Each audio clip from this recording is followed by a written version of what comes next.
It is just a huge, huge honor to bring back to the show. I almost never bring anyone back on the second time. I mean, we're coming up on 1,500 shows, but Jay Geier blew it out of the sky last time. Gosh, with his last YouTube video, I think he had 2,000 views just on YouTube. Jay Geier, founder and CEO of the Scheduling Institute, is a self-made first-generation millionaire from a middle-class American family. He's owned business since the age of 18, and his life's work the past 35 years has been dedicated to helping people grow and reach towards their God-given potential. He's the founder and CEO of the Scheduling Institute, which is a consulting firm that helps dentists turn their practices into thriving businesses that can be sold for maximum value or kept for a lifetime of revenue. The Scheduling Institute serves dentists and their teams through a few different divisions: the Leadership Institute, coaching for doctors, training for team members, and content subscriptions. SI, for Scheduling Institute, has been voted the #1 consultant and advisor in Dental County Choice Awards the past 11 consecutive years. Unbelievable. Orthodontists have voted them #1 for 6 years. Jay's team trained My Today's Dental Practice in 2008 on the 5-star phone training program, which is SI's flagship program that launched them into dentistry as the most effective advisor to private practice. I just want to say right out of the gate, this is not a commercial. This is not a paid advertisement. And I didn't recognize Jay's brilliance or genius when I saw it first. I had a friend practice up at Crest Street that we go all the way back to Creighton University. And I've known him forever, and he was always telling me about this. Dude, he had to whine to me about Jay, like, when are you gonna do that? You're gonna love it. I think he whined on me for like 4 years before I finally did it. And I thought, damn. And now what Jay's Scheduling Institute does, I've had the DSO kingpins on this show, all the big ones. If you own 500 offices or more, you've been on this show. They all tell you that their call center, how they answer the phone, is their secret sauce. I mean, so, Steele, in politics, they call it opposition research. You need to study your opponent. If I was an independent owner-operated general dentist, I'd be studying the hell out of these DSOs. I mean, they had to learn something along the way. But Jay, I see on your screen, if you're on iTunes, you don't see this, but obviously, you're a handsome man. You're made for TV. And he's sitting there, and if you're on iTunes, this beautiful desk, and it says, "Culture is king." Why are you sitting next to a desk, that sign? Well, I thought we were going to, first of all, it's great to be with you as always. You are a fantastic leader and just doing so much for people. So as always, it's great to be with you. It's a lot of fun. Hey, listen, I thought we were going to talk about culture today. And I think that kind of where everybody is, it is just a reminder. And, in culture, there's a rule, and it's that the doctor owns culture.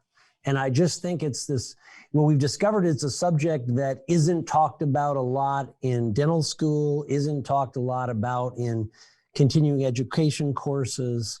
And so I was hoping we could have a little banter about that today and hopefully give your listeners maybe an elevated version and actually how to make that commitment and really help them understand what culture is, because we found most people don't know what culture actually is.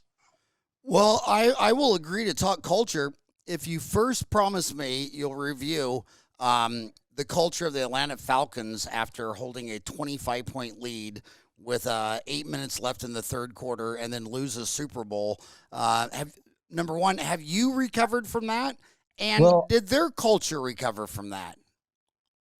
I think what you're describing was the beginning of a losing culture. And, you got a great owner, they got plenty of talent. And I was there as their guest, and my son and I were there, and we were planning on going to the greatest Super Bowl party we'd ever been to in, an hour or whatever it was. And then, we watched the meltdown. But you can watch, and I think they finally now, so I'm a season ticket holder, but clearly there's a problem. We don't know what it is, but it's not an example of a winning culture. So when we did a big event on culture last year, we brought in Nick Saban as the speaker. We didn't bring in the Falcons coach, if that makes any sense. Oh my God, that's brutally true and honest. Well, I gotta confess to you. I mean, I am a dentist, and I know my homies. They stayed. The only reason they got in dental school or med school is because they stayed in a library and knocked out A's in calculus, physics, geometry. They just, I mean, I look at a guy like you. I mean, when I lectured for you back in Atlanta, my God, talk about feeling like a rock star for a day. That really was, that was amazing. I had like 1,600 people in there. I mean, you arrive in a helicopter. You're all handsome and charming, and you're just made for TV. My homies are made for figuring out the cosine and a tangent of a triangle, and now they got to lead. People, hygienists, staff, assistants. They got to deal with our patient Karen, who's crazy, Right. and they weren't made for that. You were made for TV. They were made for a library. I don't, well, first of all, I would say you're very nice, and it's not true. I'm a terrible, terrible introvert who plays an extrovert on TV and on the stage. Okay. So interestingly, I think that, one of the things that can occur, and what I would hope everyone would do is, first of all, let's talk about what culture is, Howard, because culture is actually what the people think about you who work for you. So let me go through that again. So it's funny, we say, well, what is culture? Culture is what the people that work in your organization think about you. Now, if you think about every funny skit about companies and team members and what people say about their boss and how they portray bosses, most of it's atrocious. Most of it's terrible, right? They're not, we don't show great bosses. And so I just want to say the first thing is that every business has a culture, and everybody, when they walk into that business, if you believe it or not, will make a decision about that culture. There'll be a feeling about that culture, right? And so you can walk into an office and you immediately what we want to do is, when you own culture, and that's the invitation for everyone today, is first to own it. So if I had my way, everybody would get a hat and it would say, I own culture. And that's the beginning step, Howard. I think the truth is that they just have never taken on that responsibility. And they've got to take it on, because by default, no matter what they do, they're in charge of the culture. And you like that Nicholas Lou Saban, the football coach, University of Alabama. When I grew up, the greatest coach in football was the Bear. Do you think a big part of their success, the Bear Bryant and Lou, is you say culture is what the players think of them? So you're saying they conducted themselves in a way that the players thought about them in a way that made them more successful? Well, absolutely. In other words, what was funny, when I was putting together our roster, we did a big event. We called it Culture Fest. We're actually going to do it again next year. And I told all my clients, I said, listen, I am going to put on the single greatest event ever performed in dentistry on culture. I guarantee it. And that was what I set out to do. And so one of the things we did is we said, okay, let's look at sports, and let's look at the team that we think has the winning culture. So I had to pull out all the stops, got Nick Saban to come, and his talk was on how to create a winning culture. Now, when you think about the culture you want to have, let me give you kind of a definition of the way we would say it to a doctor. High performing, patient-centric, growth-oriented culture. Now that's a mouthful, but when you really think about what you want to create, so the important parts are that patient-centric part. And then obviously, look, we're in the business of helping doctors help more people, which is about scaling. So when we look at high-performing, patient-centric, growth-oriented culture. And so you got to pick and Saban was tremendous, and what we learned from having Saban in is that what you see on TV is not the Nick Saban.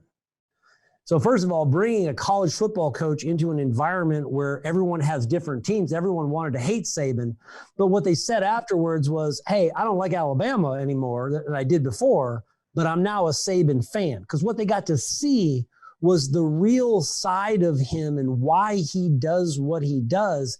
And it actually went back to his father, who was a coach in an impoverished area who used to go pick up the kids and drive them in this bus that had all these crazy motivational quotes on the side. Well, he's basically, it's almost more like a mission for young kids, if you think about it. This mission just happens to be to make them the best and get them in the NFL. And the college environment allows him to have an unlimited budget in what he does to do that. That's why their facilities are so incredible.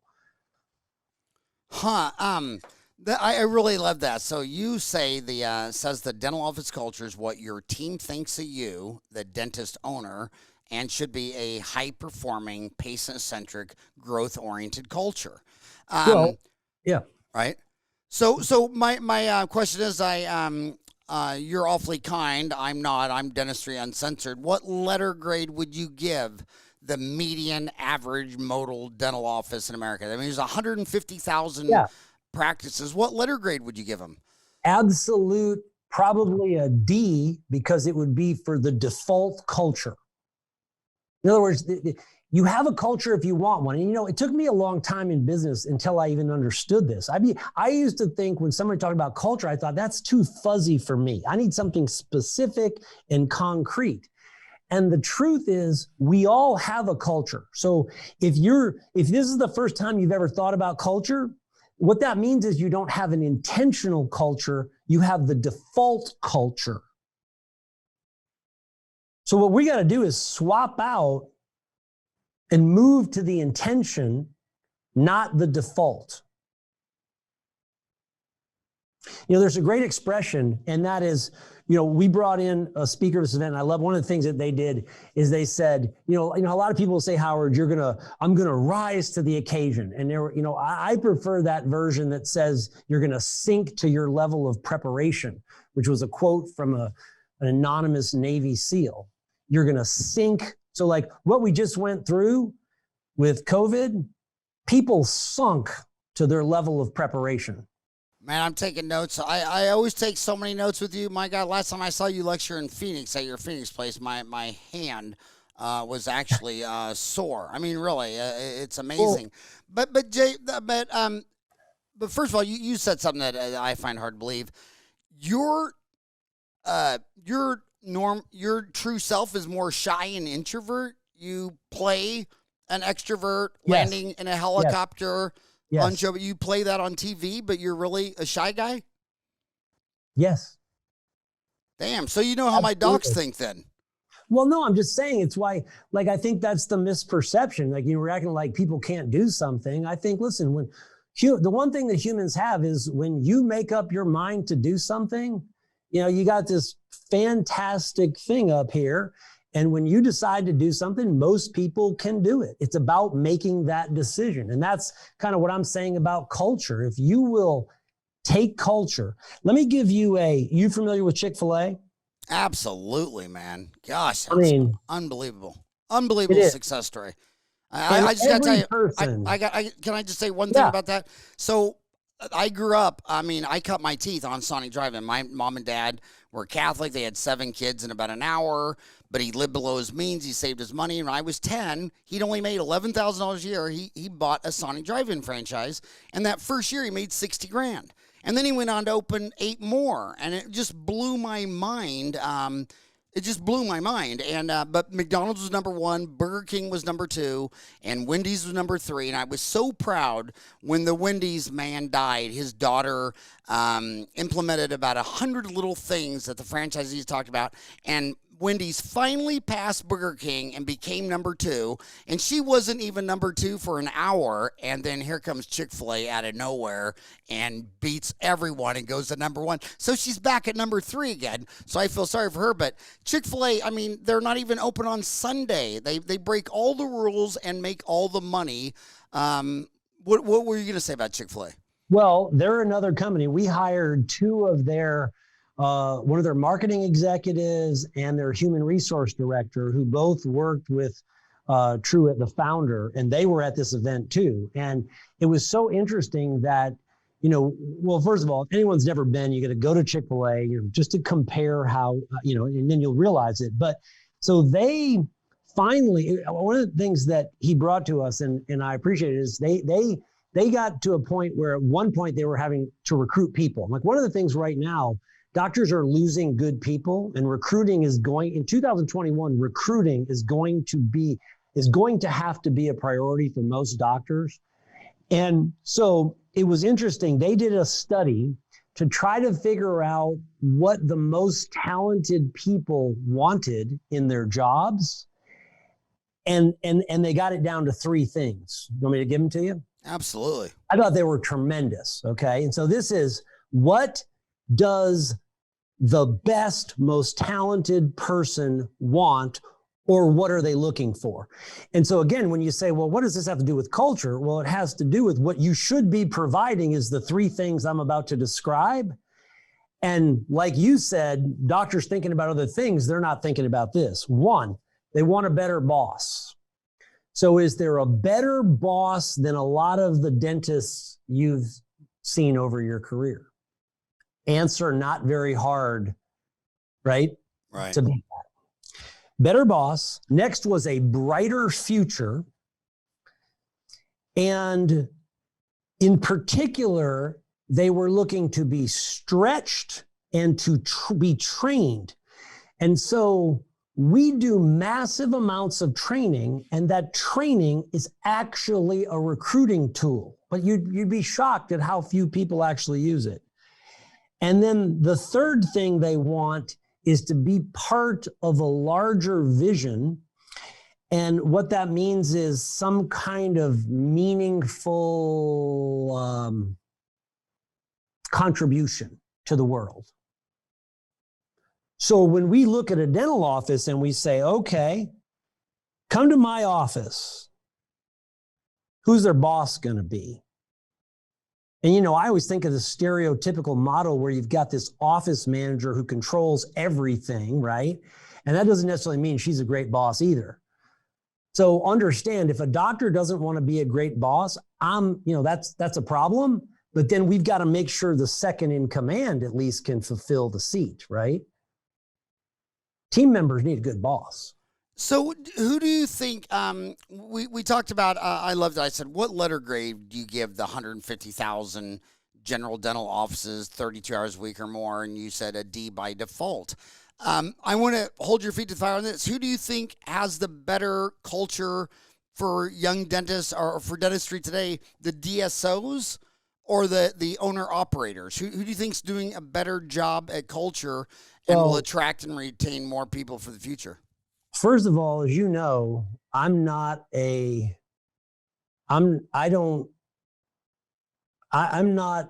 to stay away from the DSOs, okay? Because my mission is to help the independent practitioner. Now, my stuff shows up in their places a lot, and I get that, and some of my people go on and all that, but here's the truth about it from a competitive standpoint. If you are an independent owner, you will actually have the freedom. If you'll grow your business to a decent size, you can beat them in culture all day long. Because the truth about them maintaining culture is the larger and the more units you get, the more difficult it is to have culture. So I believe there's a path, and that path is, so I'll give you an example. One of the things, when you think about most people that hire their first associate, Howard, can you imagine if there was like an interaction and you see the tour and the associate says, hey, where am I going to work?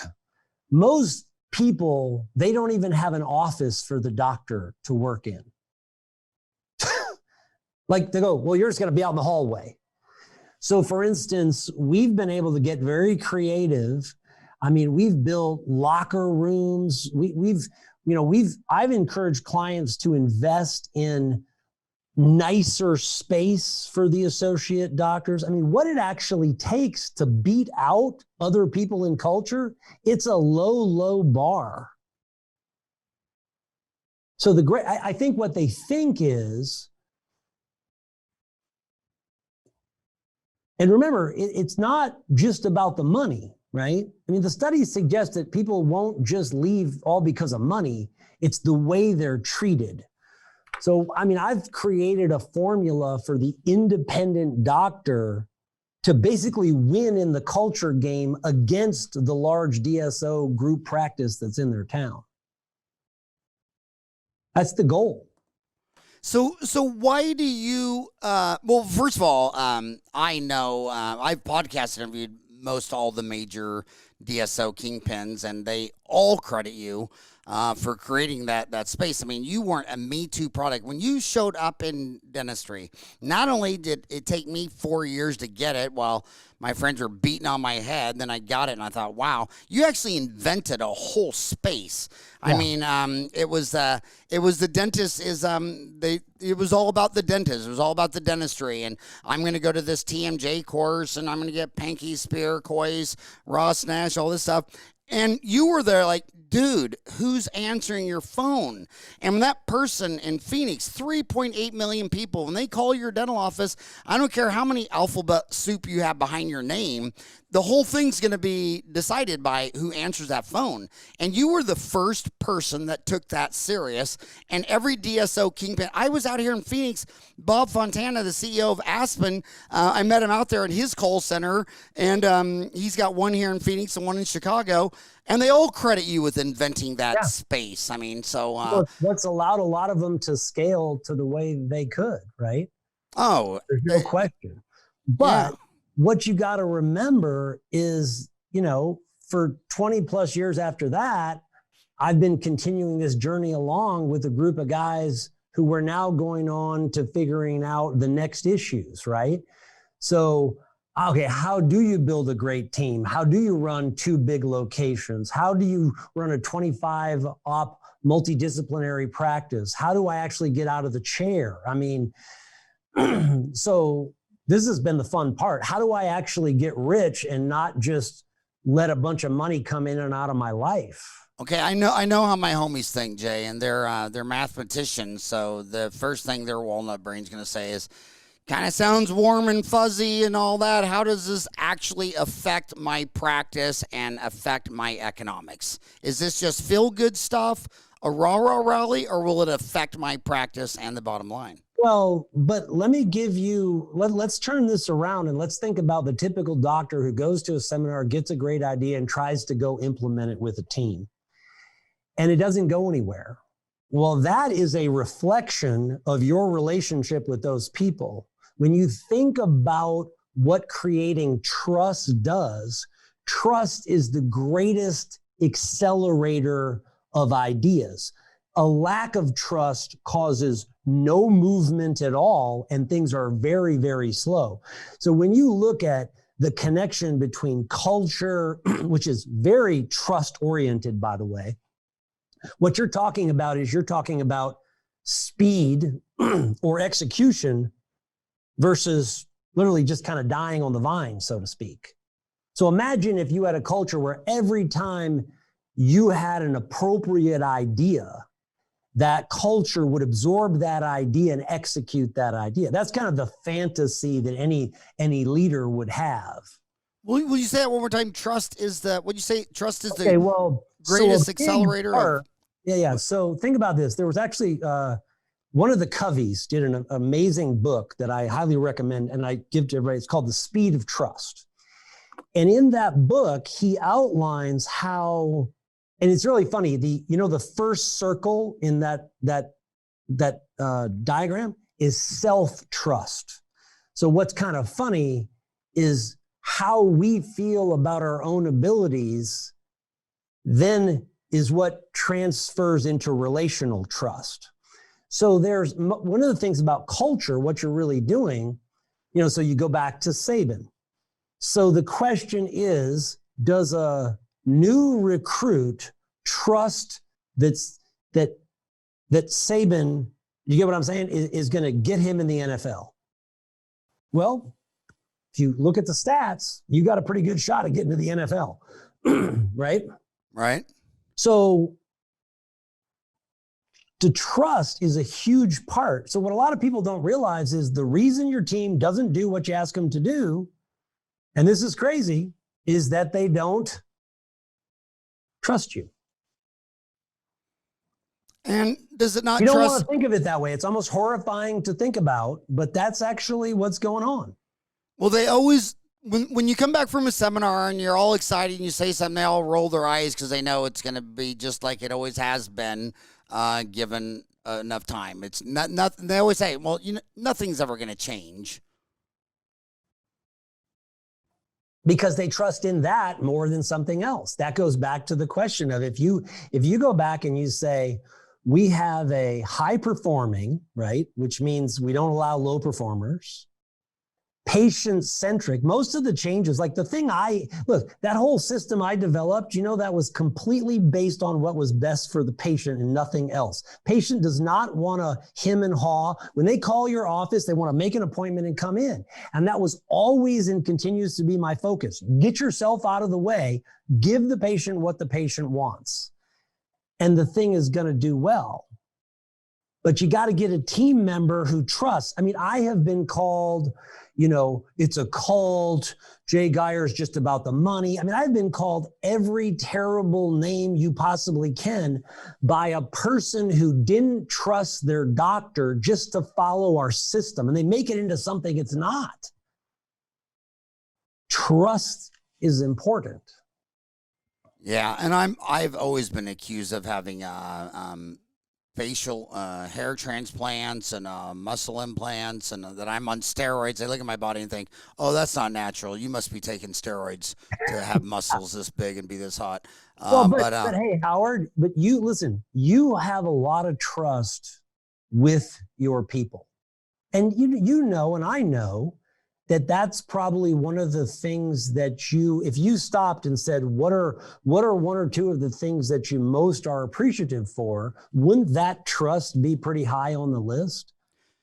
Yes, it's everything. And, journalists are always saying like, well, why do American people care what a movie star thinks? Or like, why do they care what Willie Nelson thinks? They should think about what a scientist or a politician thinks. It's like, well, they obviously trust Willie Nelson.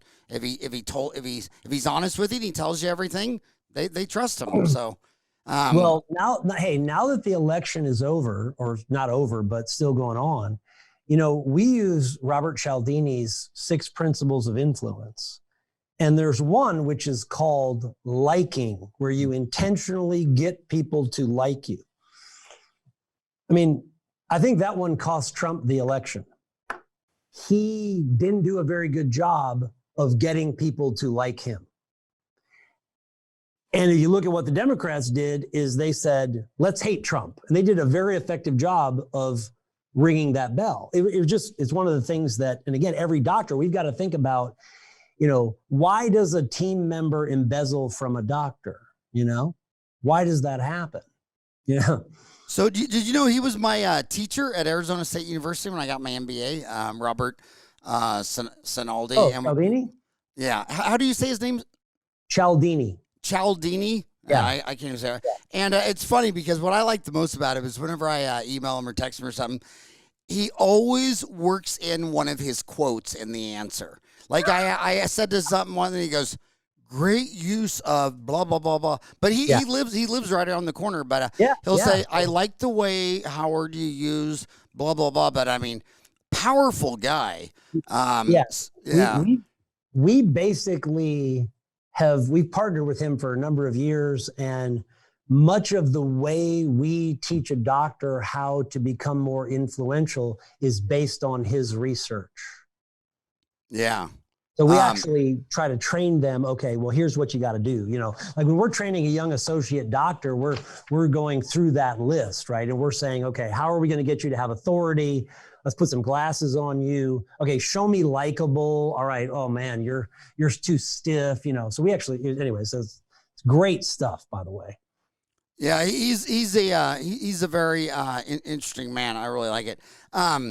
So Do you think my guy, my average guy out there has got the tools? I mean, they always say this. They say, is like being a leader. They say, well, are you born being a leader? I mean, obviously in the NFL, I know being a 5'7", short, fat Irish guy, I was not born with what it takes to play in the NFL. I've never even touched the bottom of the net, let alone the top of the net. But do you think you're born with this, or do you think it's a trainable skill to be a leader and have a culture that's intentionally designed as opposed to default culture?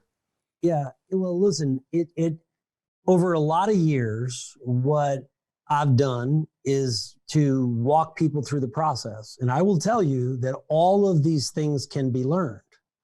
The question is, are you willing to put in the work? And are you willing to basically, so much of this, Howard, is about submitting and not thinking you know everything. We learn the most. You're a consummate student, right? You're a guy who I would go, man, it doesn't matter what it is. You're curious and you have so much knowledge, but it's because of that curiosity. So I've been able to take what I would consider to be relatively socially inept people and make them pretty darn good at this. And when you realize that a lot of what culture, like right now, let me give you an example of how we're doing this right now. Okay, so when COVID hit, I said to everybody, I said, okay, listen, you need to pull 3 or 4 of your team members together, and you need to make a safety committee. And all the decisions about what you do need to come out of that group of people so that your team members know that team members are making the decision on safety and that you're just not ignoring it and trying to put them in harm's way. And that process of having a safety team basically is the process of getting the team to be instead of complaining about what we're doing, we're now becoming part of the solution. And I think what goes on with culture is very much the same. So like we think what COVID did, I tell this story. Howard, you ever ride a bike when you were a kid? Oh, yeah. Okay, well, I'm going to tell you this disturbing game we used to play. We would take a stick and you would ride bikes and somebody would try to throw the stick in the spokes of the front tire. Now, if that ever gets in there, you know what happens? You go flying over the handlebars. So I think what COVID has done to many organizations, particularly if they just had a default culture, is that it has now created some completely different nuances. And some people are they're having a hard time. They're seeing things now that they weren't prepared for. So that's why, I'm really championing culture in offices right now, because culture is about being in reality, understanding what the team thinks about you, actually showing that you're the kind of person who can make an adjustment. I mean, hey, Howard, when you learn something, do you change what you do? I try. Yes. Yeah. That's the kind of person you are. So I think it's about being exposed to the things that we need. I mean, listen, if Nick Saban said something that was interesting. He goes, most teams, they lose before they ever take the field against us. Makes sense, doesn't it? Mm-hmm. Mentally, they think they're going to lose. What it would take to get someone, it's hard for a college team to think they're going to beat Alabama at this point. So when you look at what's going on right now, I mean, we've got new elements. I mean, we're at the front lines of the COVID situation, right? I mean, we got to have a culture that's about safety. I mean, how do we grow in that culture? We've got to now communicate what we're doing to patients at the highest level. I mean, there's just a lot of things. And again, I'm just telling you, think about the measure of your culture is how when you go to implement something, does it get done? So, Jay, let's switch to the from pre-pandemic to post-pandemic. Yeah. When I look at dental associates, the DSOs get a lot of bad light because they're transparent. It's the same thing about Florida.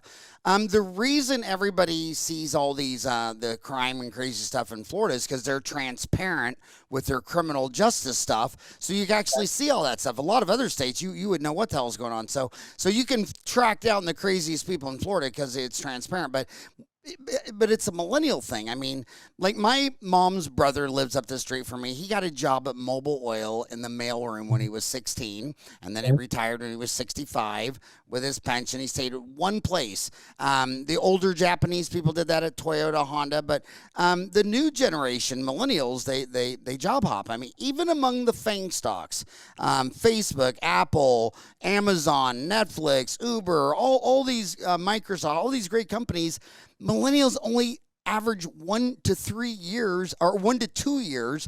Amazon has the lowest 1 year. Their average employee stays with them 1 year. How ruthless of a CEO are you when your average employee only stays a year? But on the greatest line, keeping them the longest, is Facebook, who, Mark Zuckerberg's dad is a dentist. Ed Zuckerberg, been on the show 3 times, and they give them everything in the world, and they only stay for 2 years.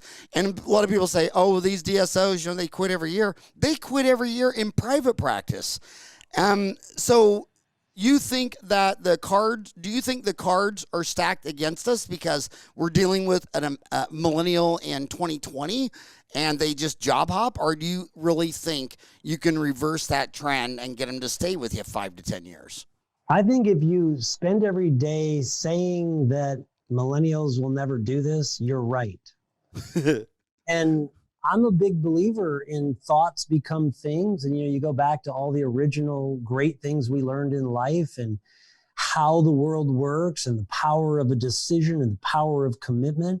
And that's what I'm trying to flip, right? I mean, you can't go through the world, you can't go through your time as a business owner talking about how not good team members are. You got to switch the narrative to, see, we make great team members, Howard. They're not born. You can't pick them. You make them. You got to have a system and you make them. And, that's what I'm trying to get people to understand, and not trying to make them is letting them run whatever it is. And what they've said, and I think it is true, a lot about the millennials is, they want to, it's interesting, maybe they've got something figured out we never had figured out, that they're saying that money's not their main motive, Howard. They want to be in a job that has a purpose. I mean, so you almost, as much as I've talked bad about millennials, look, I think they're completely distracted. I think all that stuff. But look, you can have a rule. You can't have your phone, right? That's easy if you're willing to enforce it. Put your phone away. Don't have it all day on you, right? They can do that. So I think that what this is about, okay, how many, think about this. Pick any town in America. How many great team members do we need, right? Is it 10? Is it 12? Is it 25? We're not talking about. So what you want to have is they come in, the system makes them good. The system retains them as much as you can. Then they go, we start it again. And I think what we're talking about actually being cognizant of what that system looks like. Having a team company calendar. You'd be surprised. You know what? When I discovered that almost none of my clients published a team calendar for the year with all the important dates. I mean, is that hard? Well, for me, when I was picking my demographics, I did it real intentional, like say with intention, because I learned it from my dad's Sonic driving skills. And I found 2 breathtaking locations, and one was in Phoenix and one was in Scottsdale. And I thought to myself, okay, Howard, look, you're just trailer trash from Kansas, and you go up to Scottsdale, and that's a whole different look. I believe it with cosmetic. I've noticed that all the cosmetic dentists that are crushing it, they're always hot. They always look like you. They don't look like me. And I thought, you know what? My people are more in Phoenix. And I'm just going to go to Phoenix, and I just feel more relaxed there. And it was the best decision I ever had. In fact, my favorite patients are all from the Guadalupe Indian Reservation. They're the poorest of the poor with dirt floors. They're nicer, the nicest ones. And the few very rich patients I have, they're the biggest pain in the butt. But when it comes to HR, I thought the same thing. I grew up with 5 sisters, and dentistry, when I started in 87, it was all women employees. And I just thought to myself, Lori, I just said, you're just a better girly people person with this calendar events and everything. And I know at the Arizona Cardinals, the owner Bidwell, he was a patient of mine. He didn't do his draft picks and all that stuff. He had other people do that. Do you think a lot of dentists should look in the mirror long and hard and say, you know what, you got 5 people on your team, this girl's been with you a long time, maybe you should just give that function to her? Or do you think the dentist has to own it and be that person? Does he have to turn into Hollywood and become a movie star and pretend that they're the HR guy? Yeah, and listen, I think what you're saying is, I don't think when we talk about culture, hey, every market has its different culture, right? I mean, so I think, look, we're localizing to culture. We're not trying to say, be like Hollywood. It's like this whole thing about like Hollywood and New York, right? They think they're the greatest. Well, okay, there's a lot of us in the middle, right? And, not everyone who lives in the South is stupid as they would like to portray. Does that make sense? Mm-hmm. There's a culture in the South. You like that culture. So I want to make it clear, it's always local. But what we're saying, it's a combination. So I think there's 2 steps. One, I want people to own it. And Howard, when I took it on in my company and I said, I'm going to own culture, it was funny. I actually, for many years, did it. I owned it. I dropped it. I let it go. And then I came back and took it again. So I didn't learn this I learned it because I was doing it originally. Then I tried to delegate it off, and I went for a couple of years and I didn't really control it. And this is what caused me to come back to the discovery of saying, wow, you know what? That activity was way more important than I thought it was, and I'm going to go back to it.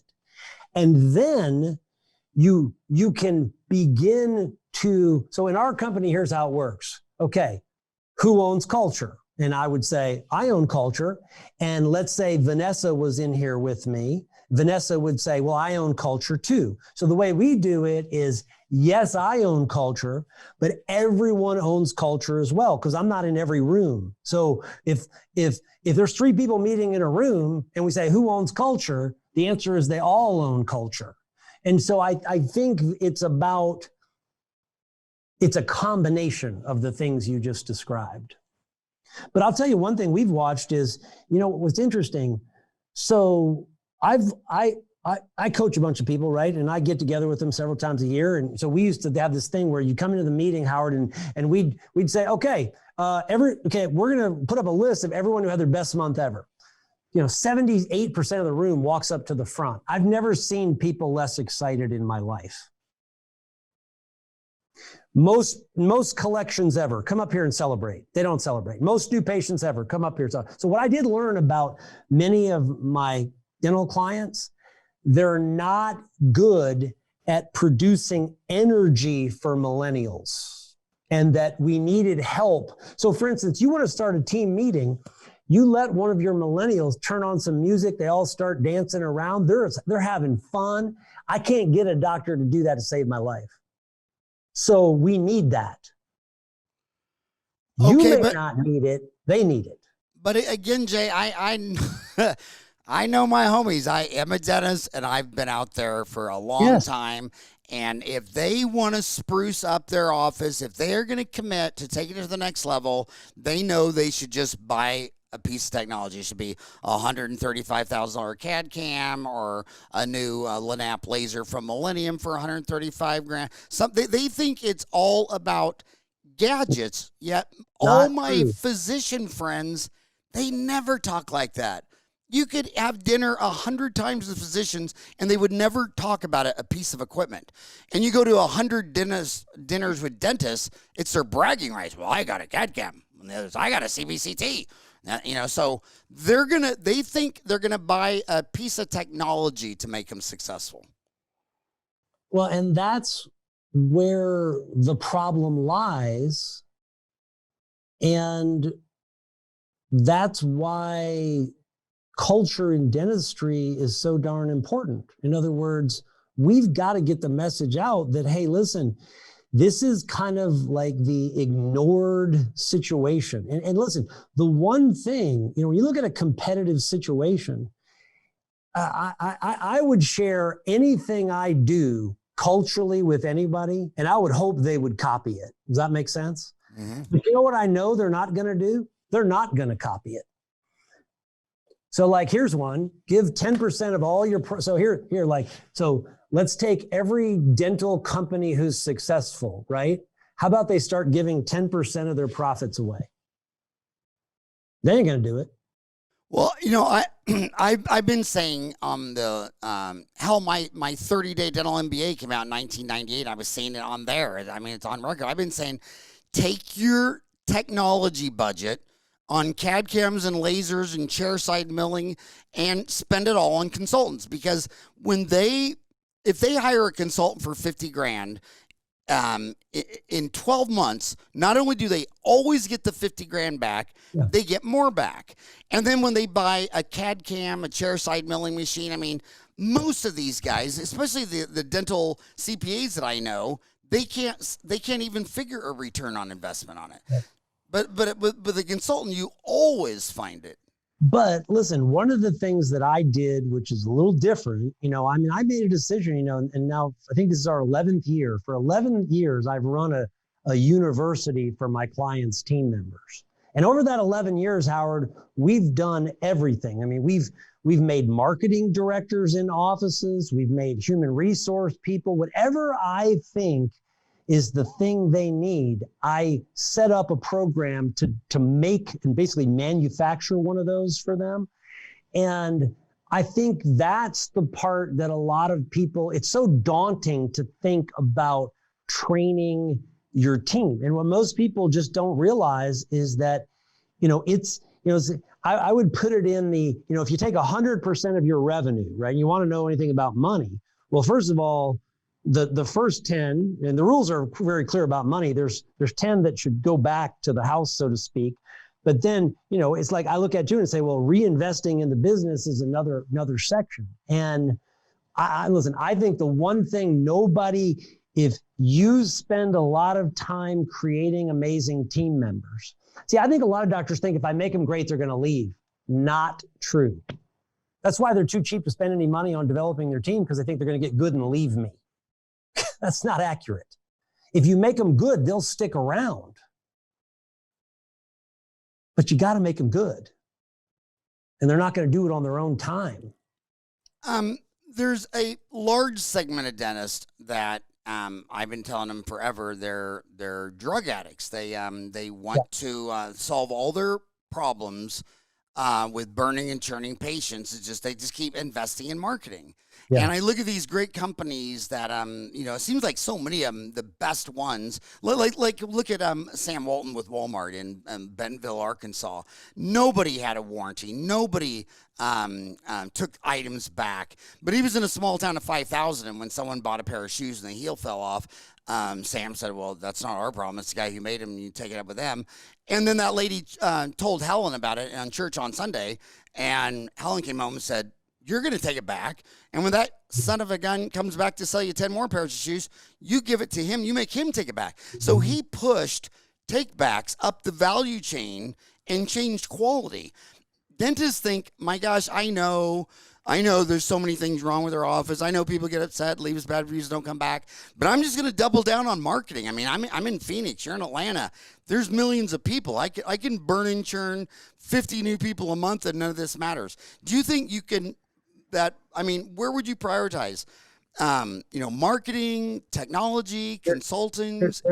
There's an absolute correct hierarchy that I've identified, and it's so not what everyone thinks, right? So we've broken this down to 5 things, and the number one is human capital, okay? These businesses are people businesses, Howard. And so when you talk about your team, that's human capital. That includes you as the doctor. So what you got to realize, if you ever play, I always tell people, right? It's like, hey, play like the person you're going to end up working for someday. Like my thing now is listen, you got a choice. Either you can go to work for someone else and see what it's like to work for a CEO, or why don't you give it 3 years of trying to play CEO. And if it turns out you're terrible or atrocious at it, you can then hire somebody or go to work for somebody. But what do you say? You try it, right? And that's what a lot of people have never made an effort to do. And so human capital is number one. That's like in sports, it's the talent you put on, right? Great coaching, if you got no talent, you have a problem, okay? So normally what we do is we look at the human capital first. And so for instance, if you look at what I did with the phones, if your phone ratings are correct, go market. A marketing company will tell you to market before they monitor your phones. By the way, the biggest problem I have right now is everybody thinks that recording calls equates to training, and that's BS. It's creating a false illusion. So many people think just because a marketing company is recording your phone calls, that constitutes training your team. That's not true. So for anyone listening who thinks that recording the calls constitutes telling them how to do it right, you're dead wrong. You actually still have to train them. So human capital first, then we look at the marketing. You follow what I'm saying? Otherwise, yeah, you're burning absolutely. up the money. I don't want to interrupt greatness. No, you're burning up the money. And so what the problem that most people have, it's like if you were to go on my website and you take what we call the 5-star challenge, we have an unbiased rating system, okay? It's real simple. If you're anything less than a 4 or 5, there is a massive opportunity to train your team and to get incredible results with no extra money.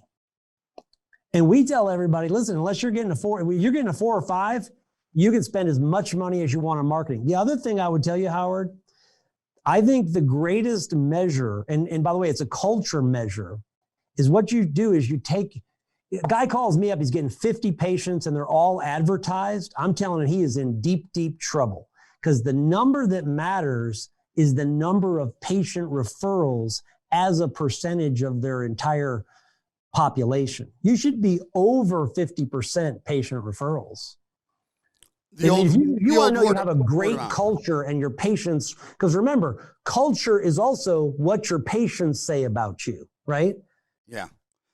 So you're saying that if you have a great culture, your word of mouth referrals should be over 50% of your new patients. And if your human capital is trained correctly to, when the patient comes in, to make the experience all about, remember, patient-centric is the part about the culture where we make it about you, not about the fact we want to take a break and go text our husband and eat a donut in the back. I mean, they don't care whether you want to go eat a donut or have a snack or what. That's not that. Patient should have, that should have no bearing on the patient experience.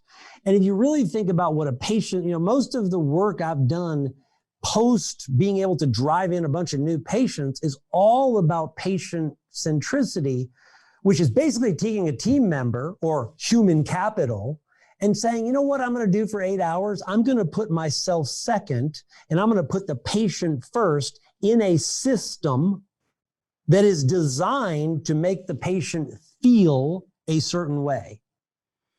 Well, I love the fact where you said, I'm taking so many notes. Jay Geier, founder and CEO of Scheduling Institute, says culture is what your team thinks of you, the dentist owner, and should be a high-performing, patient-centric, growth-oriented culture. Okay, when you I just look at this patient-centric. I mean, when dentists tell me they're patient-centric as opposed to dentist-centric, it's hard to talk to them with a straight face. I mean, the Federal Reserve has over 3,000 PhD economists, and they've come out with studies that show 100 million of the 331 million Americans cannot go to the doctor Monday through Friday, 8 to 5. They can't do it. Right. Well, Oh, yeah. all my homies have work Monday through Thursday, 8 to 5. When do you take your lunch? Well, don't take it at noon. That's when everybody takes their lunch. Can't you do 11 to 12 or 1 to 2? Well, 1 to 2 is too late and 11 is too early. I go at 12. I mean, God, when a dentist tells you he's patient-centric, do you just laugh or cry or... Well, and you guys you'd prop a guy up. He gets up on the stage and he says, well, I'd like to start out and I'd like to tell you that, first of all, I work 3 days a week. And what the crowd should be doing is saying, get off the stage, buddy. I'm not going to listen to anything you say, because what he basically is saying, and then I go play golf every Friday. So I pay my team 5 days a week, but we invested in facilities, which we only operate, 60% of the time. And I'm your model for success. It's not patient-centric at all. And another thing I'll never forget, when my youngest boy told me this, I've been dragging him around to seminars. I mean, he met you, when they were little, and he said, Dad, he goes, at college, he actually wanted a job at Subway because he loves Subway. I mean, he just could eat there all the time, and he wanted to get a job where he loves to eat, and he couldn't believe it. He said, Dad, I had more training before I saw my first customer than anything I'd ever heard of. He goes, there's, we had to go to meetings. He had to do 6 computer online videos and pass each one of them. But and a dentist, if I hired you for a receptionist, hell, you start Monday and you'd walk in there Monday and the first thing you do is answer the phone. I mean, dentists don't train their employees. McDonald's trains their employees. I bet Chick-fil-A, I would love to know how Chick-fil-A goes from a stranger off the street before they turn them loose on a customer compared to dentistry. Well, it's significantly more. And as a matter of fact, last year I did a track in my university, and it was specifically for my clients to send their human resource person or office manager. And one of the things we did is we did a survey, and we said, okay, listen, we want to know from the time we studied, you hire them, what is the amount of time until they're basically on the floor? So you want to know what the answer was? It was exactly like you said. It was typically the same day they started.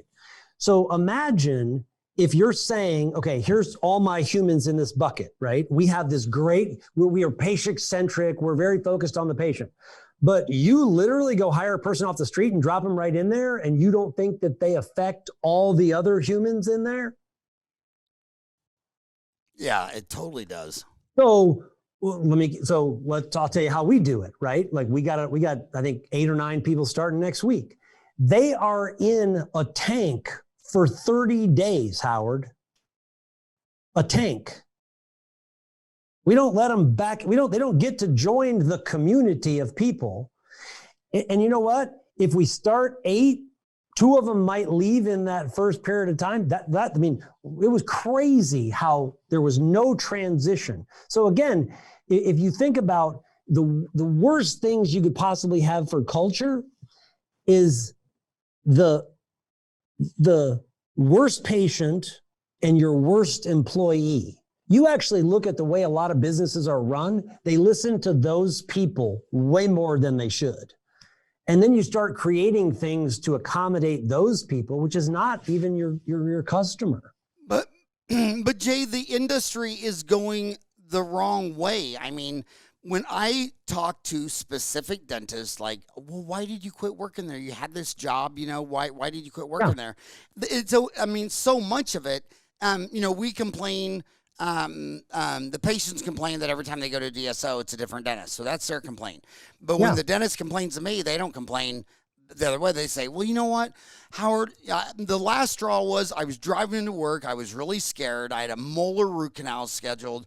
I didn't even do one in dental school, and I was all pumped for it. And last night I was on YouTube and online and getting all pumped for it. I go in there and they got a temp for the assistant today. I mean, they're always they're always using temp staff, and so many of these DSOs say, well, they're not employees, they're cheaper, it's more flexible, it's everything in their walnut brain for flexibility, and the flippin' dentists hate it, and I can vouch for that because my gosh, I am such a brat when I show up and I get a temp.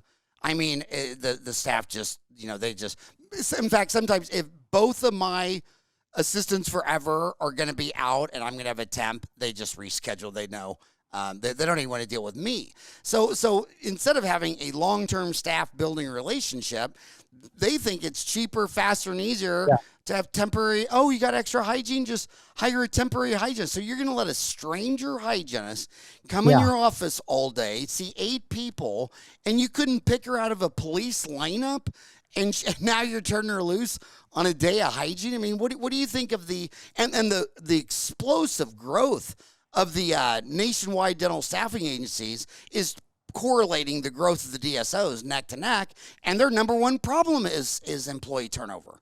So, I mean, don't you think it's like giving cocaine to a crack addict? Well, yeah, I mean, but remember, in all of these problems, and you're such a kind of a global thinker about it, and I think what we got to do is get down to the local solution, and it's always like, okay. And I do think, Howard, there's this size issue is very confusing for people.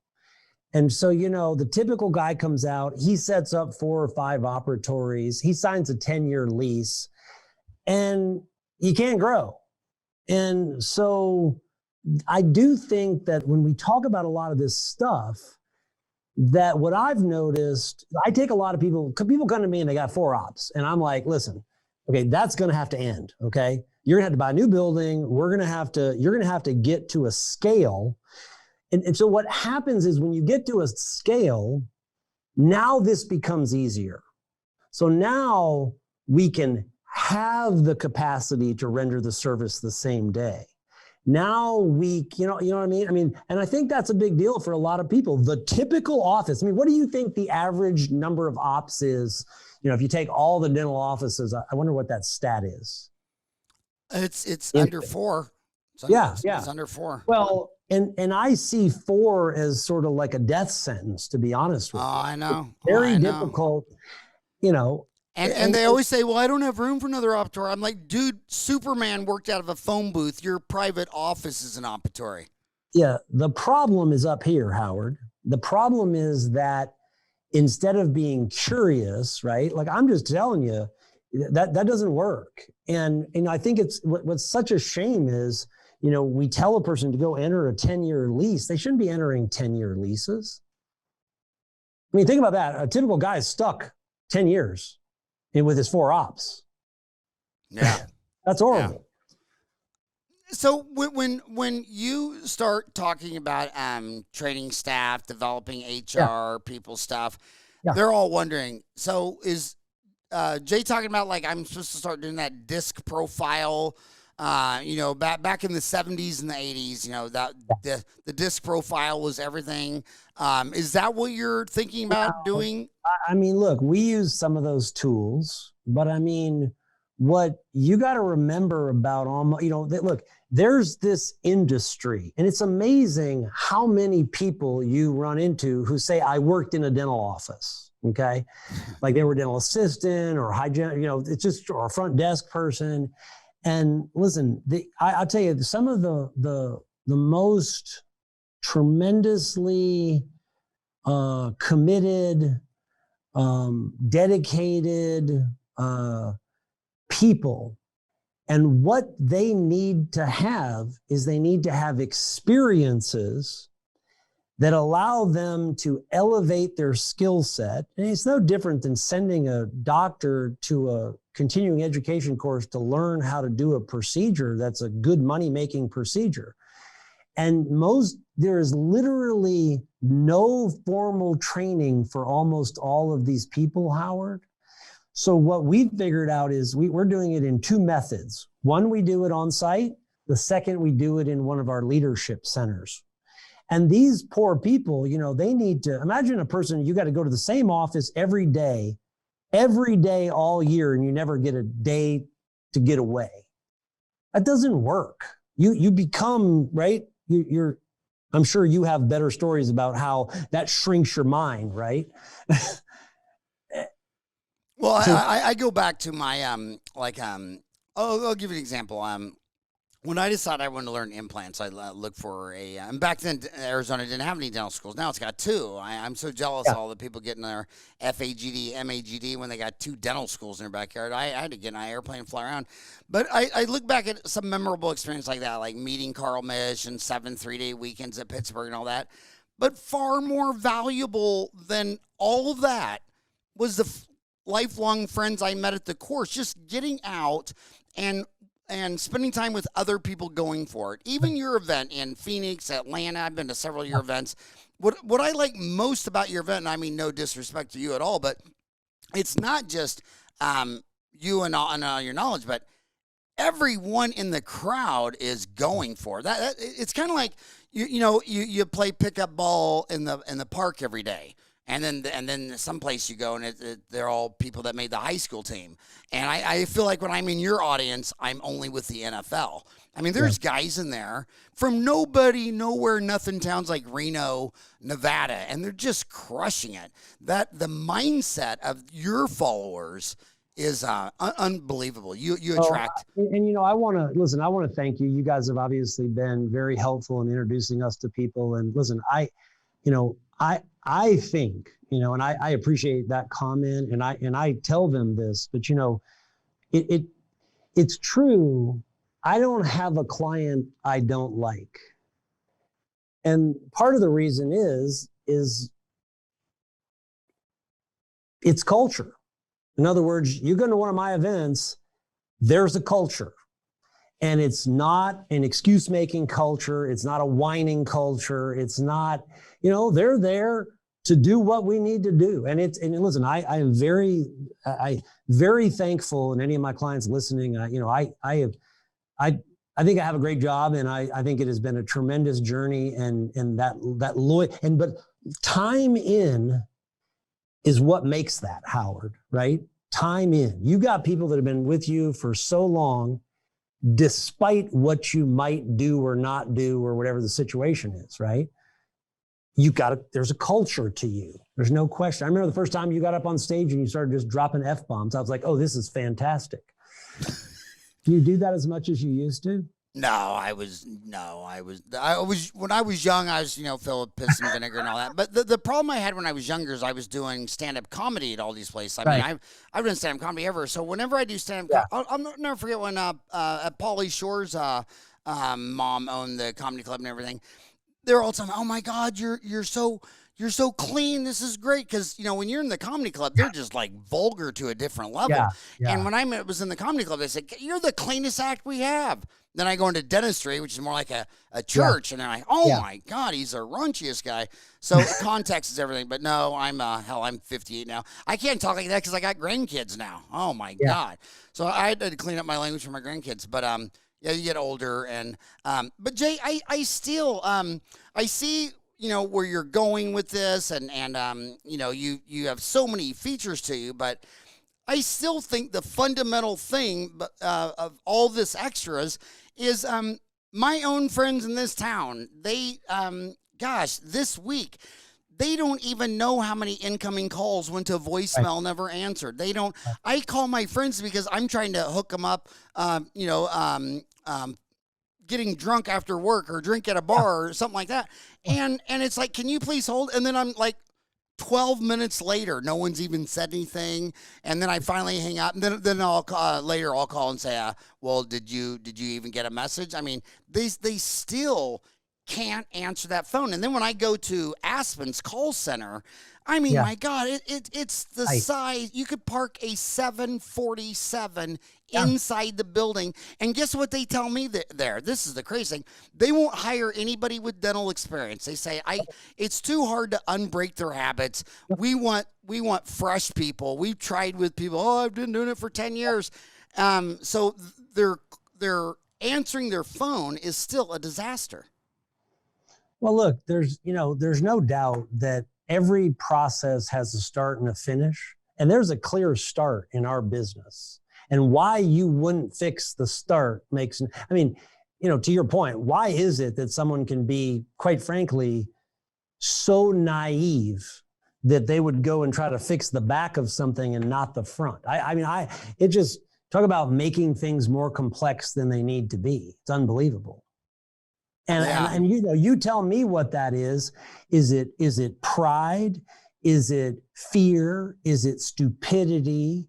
I got to think that, there's a thing where it's like the 4 levels of learning. And the first level is unconscious incompetence.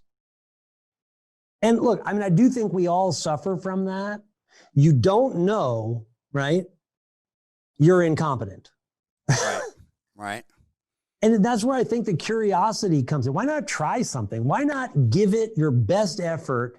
Like what you've done your whole life, I think, is when you think something's possible, so it took you 4 years, then you tried us out, you see it works. You're basically admitting that's the process. So what I do think is interesting about when you understand those steps, it's like the same.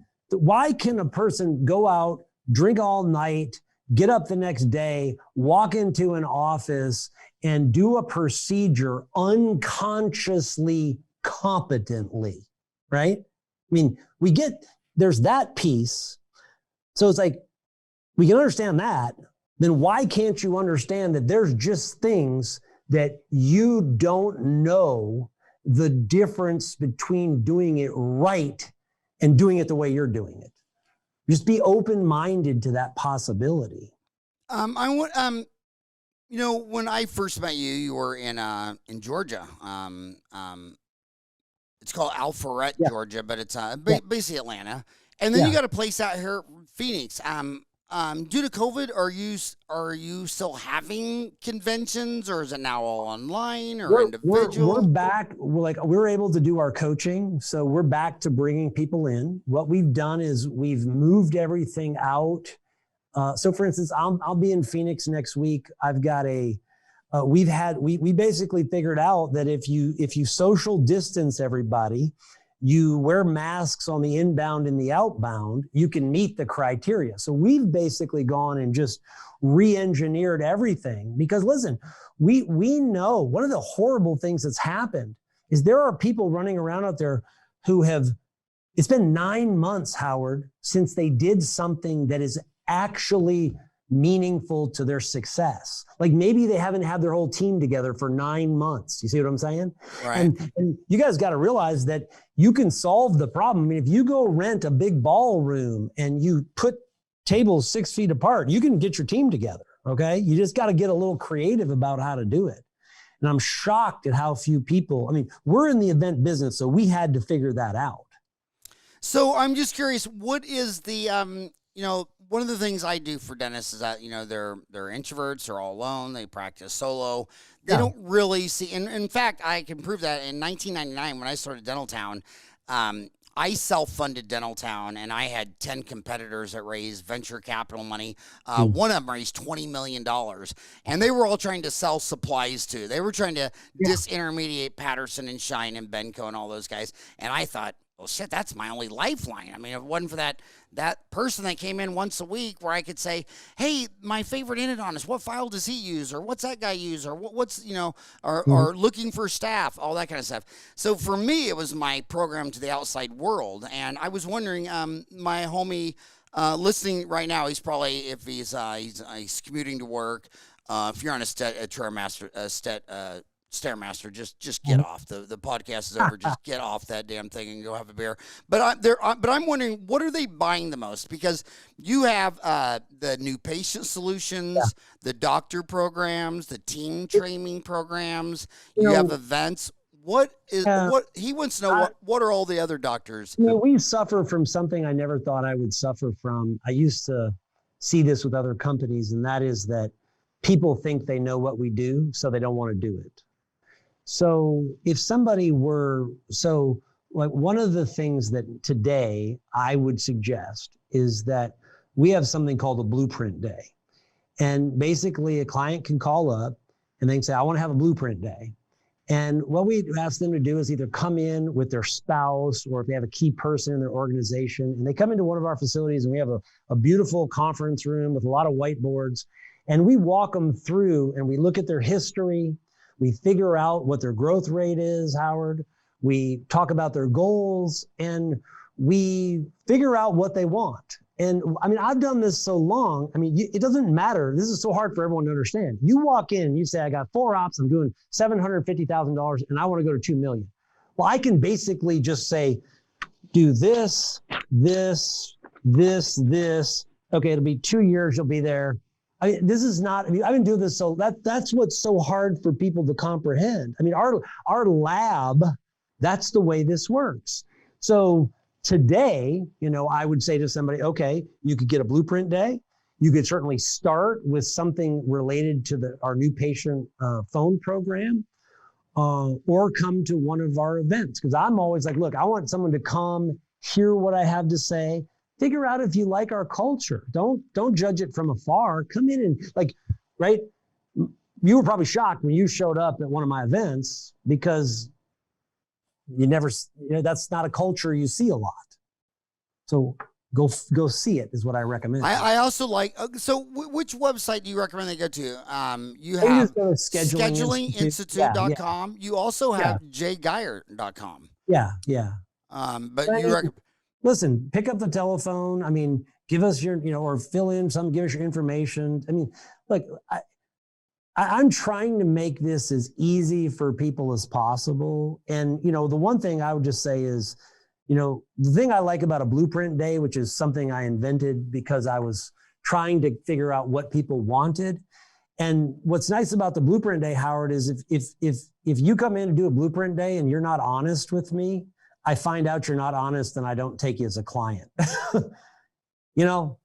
And how have they, and where have they shown the dishonesty mostly? No, I'm just saying, it's like, you know, if you don't want to say your real numbers, I mean, you know, listen, this is not that complicated. You'd be surprised, right? It's like, I'm just saying that transparency is a terribly important part in the process of figuring out how you're going to help somebody, right? Well, I can't believe, my gosh, we went well over an hour. My gosh, hour and a half. But I can't end. I loved your book, New Patients Now, J.M. Geier, on Amazon. New Patients Now, regain control of your practice and double your profits. It's time to focus on your next horizon. If you find yourself working all the time but feeling like you and your business aren't getting anywhere, you're not alone. Being busy doesn't necessarily mean you're successful, and the stress of wearing yourself thin doesn't make the road to success any smoother. J.M. Geier is here to show you that setting out on the road to take back your business can be easier than you think. The book is the beginning of your journey. In the chapters ahead, you will learn the complete framework for increasing your clients, streamlining your practice. Now you can do so in 90 days or less, and that's only the beginning. Commit to intentionally building your practice instead of letting it control you. And I just want to say one thing about what I just read, and one thing that I can say as an older man who's watched many people go through your program is that a lot of dentists don't realize that even when they retire, they sell their practice. They think, like this pandemic, you know, Dental Town's always had 1,000 practices to sell. Now there's 2,000. A lot of dentists say, you know what, this is the last straw. Screw it, I'm out of here. It's not even been 7 months. I mean, some of these guys have been retired for 5 months, and they realize everybody calls them doc. They still see themselves as a dentist. A lot of dentists, a lot of your life psychology, what you see in the mirror, it's a big part of you. So when your dental office starts failing, you take that personal, because the way you see yourself, you're failing. And selling your office when the going got rough, Dr. Pansy ass sold his office and ran and hid it behind a tree. I mean, dude, when you invest in yourself, in consultants, and you grow, it's like you just came out of the phone booth and you're no longer Clark Kent, you're Superman. And it fires up their whole being, and it affects their family, their friends, their exercise, their dog can notice. Because dentists, it's not a job like if someone worked at McDonald's in college, they don't go the rest of their life telling everybody, oh, when I was in college, I worked at the mall. my God, dentists, they can never, even after they've been retired for 10 years, you go to lunch with them, guess what the only thing they talk about? And all the regrets and how they wish they would have stayed and they wish they would have done this and they wish, dude, you're a dentist. And when you retire, you're still going to be a dentist. And when you die, they're going to say, there lies Doc. I mean, damn, it's personal, dude. And it just is. I know my dentist, and the only other time I've seen this explained right was with Steve Jobs when they interviewed a great CEO from another company that worked with this guy. They said what people didn't realize that when they fired Steve Jobs, they just killed his heart and soul. He was a lifeless, lost soul. That company was his sole being.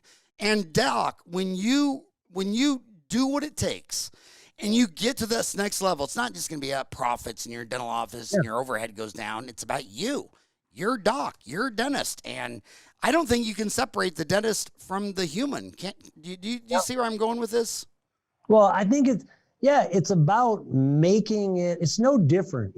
Good team members want to feel, you got to make this a mission. I mean, you got to be obsessed about customer service. It's just switching them into different obsession than just working on the teeth, right?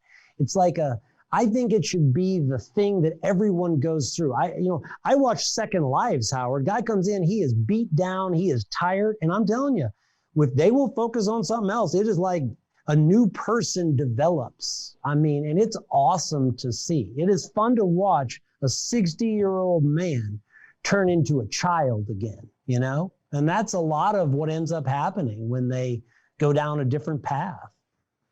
Yeah, and a lot of the consulting, I'll flip it around, and that's why they don't do consultants, because they're embarrassed. They're shameful. They're afraid you're going to come in and say, oh, my God, you're the worst guy we've ever seen in whatever category. I cannot believe how much pain dentists hold. I was in a small town, and this guy, he never has talked to this other guy across the street, and he's saying, well, when I got to school, I really messed up this tooth, and he ended up going over there, and I don't even want to face the guy because I think he probably thinks I'm the worst dentist in Texas. I'm like, dude, I'm sure he hasn't thought of you one time in the last year.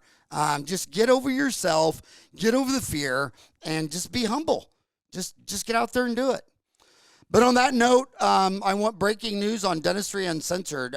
Can just my viewers know what the M stands for? I mean, you've always been J. Geier, then your book comes out, and you're J.M. Geier. Well, it's Michael. So it's Michael? Yeah. Like the Archangel Michael or Gabriel or but seriously, Jay, thanks for innovating in our industry. I mean, this is all about dentistry. It was started with Pierre Fauchard 200 years ago, and you didn't come to dentistry. Remember when the Me Too phone book came out? I mean, you already had this big bill in the 80s with an ad in the Yellow Pages, then another Yellow Page, and I said, well, what's the advantage of this? Nothing, just Me Too. They wanted in on it. You didn't come to dentistry saying, I'm going to copy someone. You came to dentistry. You innovated a space. Every DSO kingpin has a call center that they're trying to do just like yours. The only way my individual homie can compete with these big DSOs is there's got to be companies like yours that can do DSO level and better for these services. And I just want to thank you from the bottom of my heart of what you've done for the owner-operated dentist. You and I have the same mission. Thank you for all that you've done for dentistry. I appreciate, same with you. Appreciate you guys a lot. You're fantastic. So, and next time you're at Phoenix, let's go eat again. That last restaurant was amazing. I don't even remember where it was. So, do you remember where it was? Some hotel in Scottsdale or something? Royal Palms, right? Royal Palms. Great. But all right, Jay, have a rocking hot day. Thank you so much for coming on the show again. Thank you. Appreciate you, Howard. All right. Take care.